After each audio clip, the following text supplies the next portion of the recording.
हालांकि यहाँ पे आज लॉकडाउन में सभी मंदिर धर्मस्थल सभी बंद है, लेकिन अगर आप उन धर्मों को सुने तो एक बात हमें बहुत ही महत्वपूर्ण लगती है। वो ये बात है कि जीवन नश्वर है, ये है वो है, और उनकी थ्योरी जो होती है वो थ्योरी बहुत ही अच्छी लगती है। फिर मैंने एक काम किया और इस बात पे फोकस दिया कि क्या यह थ्योरी गोंडवाना में है। मैंने बहुत सारे वीडियो में उसको विश्लेषण किया है, बहुत सारे वीडियो में उसको बताया है, लेकिन आज के वीडियो में मैं पूरी थ्योरी आपको एक्सप्लेन करके बताऊंगा, क्योंकि आपको समझ में आए और समझ में आने के बाद आपको पता चलेगा कि ब्राह्मणों की थ्योरी से पहले यहाँ पे कोयतुरों की थ्योरी थी और इस थ्योरी पे सभी धर्म वास कर रहे हैं। यानी कि हम ये भी बात बोल सकते हैं कि इसी कोया पुनेम यानी कोयतुरों की थ्योरी को यहाँ पे दूसरे लोगों ने कॉपीराइट किया है, यानी कॉपी जैसे कि तैसी बनाई है। जी हाँ दोस्तों, ऐसे बहुत सारे किताबें मैं किताबों के भी प्रमाण दूंगा आपको, जैसे कि आचार्य मोतीराव कंगाली द्वारा लिखित गोंडी पुनेम दर्शन।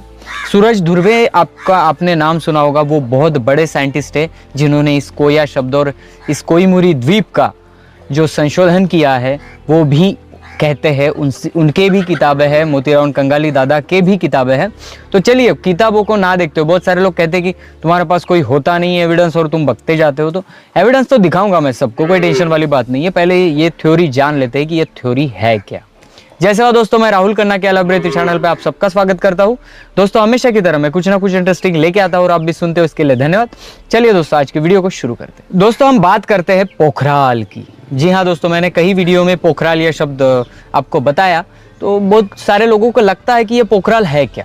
जी हाँ दोस्तों, उसको गोंडी में गोंडी नहीं कहेंगे, हम कोइया भाषा कहेंगे। तो कोइया भाषा में पोखराल यह शब्द आता है। यह शब्द है ब्रह्मांड का, जो यूनिवर्स कहते हैं हम लोग, यूनिवर्स ब्रह्मांड, जो बहुत सारे आकाश गंगाएं, बहुत सारे सूरज रहते हैं, वो यूनिवर्स, उसको पोखराल कहा जाता है।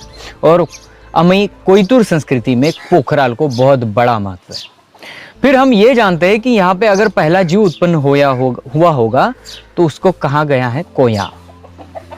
अभी एक बात आप जान लो कि ये कोया क्या है। कोया वो जीव भी है, कोया यानी महुए का पेड़ भी है, और कोया यानी रहने वाली गुफा भी है।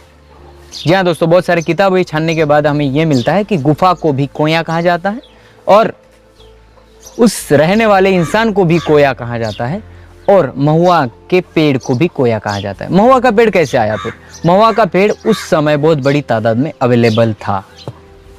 फिर महुआ के पेड़ को लेकर संस्कृति रची गई। माँ की कोख को भी कोया कहा जाता है। रहने वाली जो गुफा में हम इंसान रहते थे उसको भी कोया कहा जाता है। यानी आप क्या कहेंगे? फिर यहाँ पे कोया कहा जाता है तो इसीलिए इंसान जिस धरती पे है, इस धरती को क्या कहा जाता है गोंडी संस्कृति में? पेंजिया दाई। जी हाँ दोस्तों, इस पृथ्वी को पेंजिया दाई कहा जाता है। बहुत सारे गोंडी पाठों में इसका प्रमाण भी है। पेंजिया दाई इस पृथ्वी को कहा जाता है, और यह पृथ्वी की रचना पंच महाभूतों में बताई जाती है। अभी मैं बता रहा हूँ, आपको समझ में नहीं आया होगा, तो चलिए हम थोड़ा सा डिटेल में समझते हैं।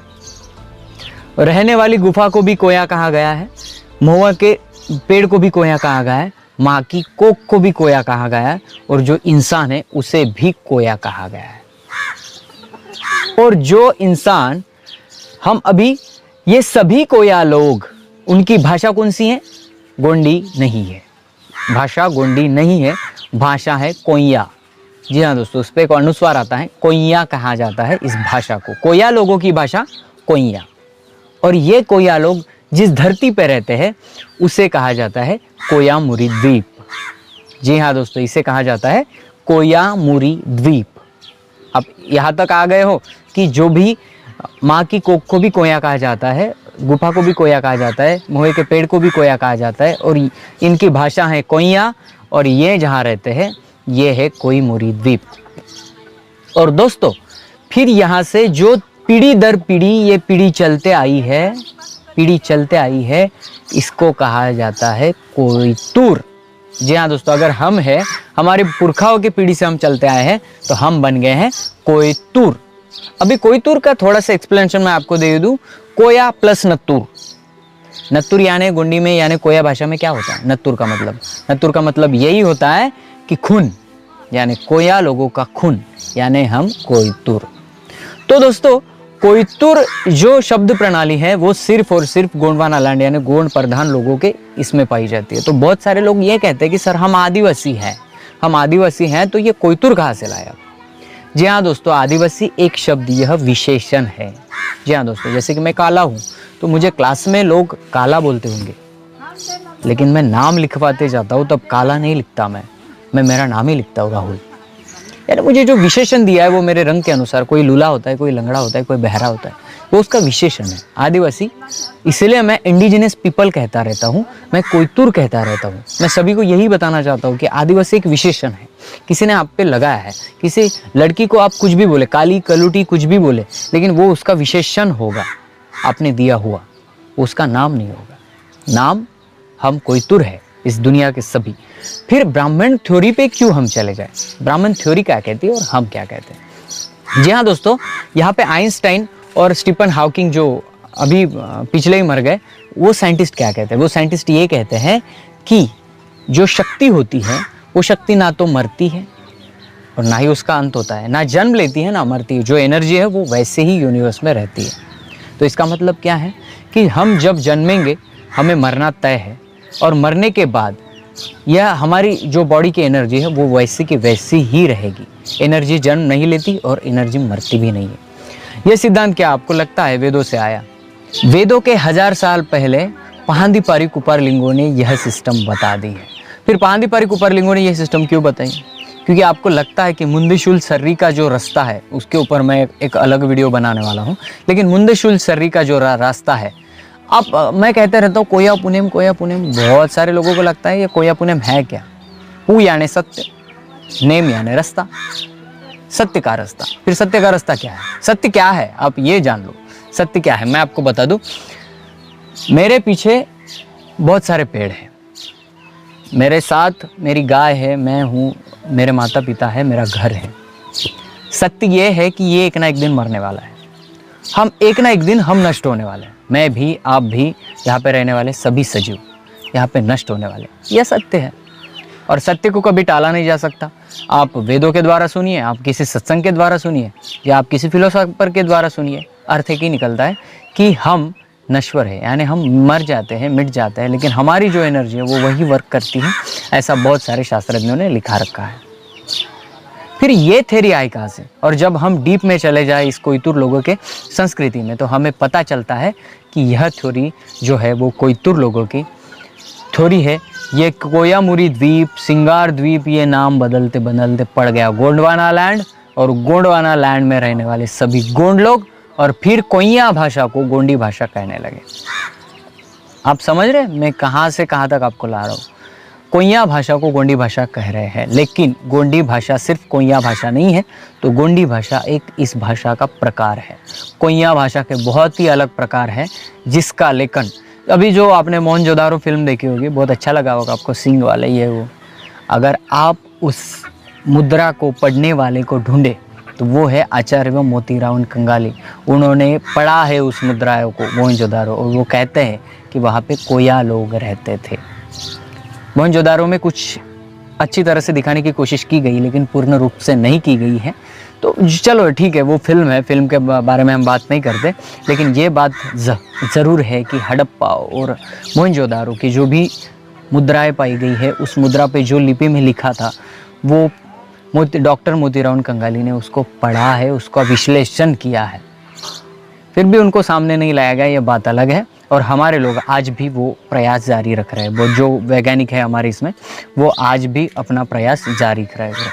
फिर मैं कहता हूँ कि ये थ्योरी कैसे आई? पंच महाभूतों की मैं और एक बार बात करूँ, येर, तोड़ी, अद्दी, वड़ी, पोकड़ी, आकाश, जल, पानी, वायु और पोखराल। समझ गए आप? तो फिर आकाश, जल, पानी, वायु जो मैंने शब्द बोला है वो पंच महाभूतों का है, मैंने फास्ट में बोल दिया। तो पोखराल भी आता है इसमें, तो ये क्या है? तो फिर हम बात करेंगे हवा की, जो पंच महाभूतों में एक है। उसको मनुष्य के रूप में लाया गया, वो है वायुदेव। पानी को मनुष्य के रूप में लाया गया, वो है जलदेव। फिर ऐसे धीरे धीरे सभी पंच महाभूतों के राजा बनाए गए, जैसे ब्रह्मांड का राजा इंद्रदेव, और फिर ये थ्योरी बनाई गई। ये थ्योरी पूरी की पूरी कोयतुर लोगों के स्टोरी पे बेस है। और यहाँ पे मैं और एक बात बताऊं, इंडिजिनस पीपल जो कोया आदमी है वो ऑब्वियसली सृष्टि को मानता है, नेचर को मानता है, तो नेचर में रहने वाले बाघ को भी मानता हूँ जी।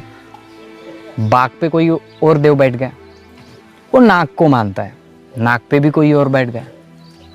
यानी ये थ्योरी जब किसी का आगमन हुआ होगा आर्यों का, तब उन्होंने पहले यहाँ का निरीक्षण किया है, दूसरा कुछ नहीं। इन लोगों की थ्योरी को समझा और फिर अपने लिख दिए, और इनका लिखा हुआ रह गया, और हमारे जो लेखन शैली में नहीं थे, हमारे जो पार्टी के रूप में थे, उसको नज़रअंदाज किया गया। यही बात है सीधी सीधी। मैंने आपको उल्टे घड़ी का रहस्य भी बताया, वो वीडियो के प्लेलिस्ट में जाए तो वो भी आप पढ़ सकते हो। वो उल्टे घड़ी का रहस्य क्या है, वो भी गोंडवाना से यानी इस कोया लोगों के कोयमुरी द्वीप से रिलेटेड है। अगर ये थ्योरी मेरा वीडियो देखने के बाद आपको कुछ डाउट हो तो प्लीज़ कमेंट में पूछ सकते हो।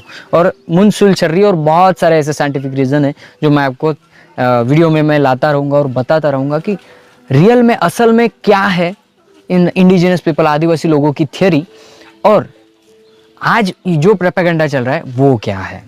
तो दोस्तों, ये मैं बिना किसी किताब के तथ्य पर बात नहीं करता। आचार्य मोतीराम कंगाली के जो किताब है वही मैं पढ़ रहा हूँ, उसकी वही मेरी स्टडी चालू है, तो उसी किताब से लिया है। किसी को बहुत लगता है कि यह बहुत ही धकेल रहा है, बहुत ही बोल रहा है, तो प्लीज़ पहले वो किताब पढ़े, फिर मेरे बहस में उलझे। ठीक है, तो मिलते हैं। और ऐसे बहुत सारे टॉपिक है, मैंने आज सिर्फ आपको हाईलाइट बताया, कल से मैं आपको निरीक्षण करके एक छोटा छोटा टॉपिक साइंटिफिक रीजन के साथ बताऊंगा। मेरे चैनल पे बने रहे, नए हो तो सब्सक्राइब कर दे, वीडियो को ज़्यादा से ज़्यादा लोगों में शेयर करें ताकि उनको पता चले कि सिद्धांत कोया पुणे का जो बेसिक सिद्धांत है वो सिद्धांत ब्राह्मणों की थ्योरी को भी पीछे रख सकता है। सिर्फ इसको सामने लाने की ज़रूरत है। तो मिलते हैं अगले वीडियो अगले टॉपिक के साथ। तब तक के लिए जय सेवा, जय जोहार, जय आदिवासी, जय गोंडवाना, जय भीम।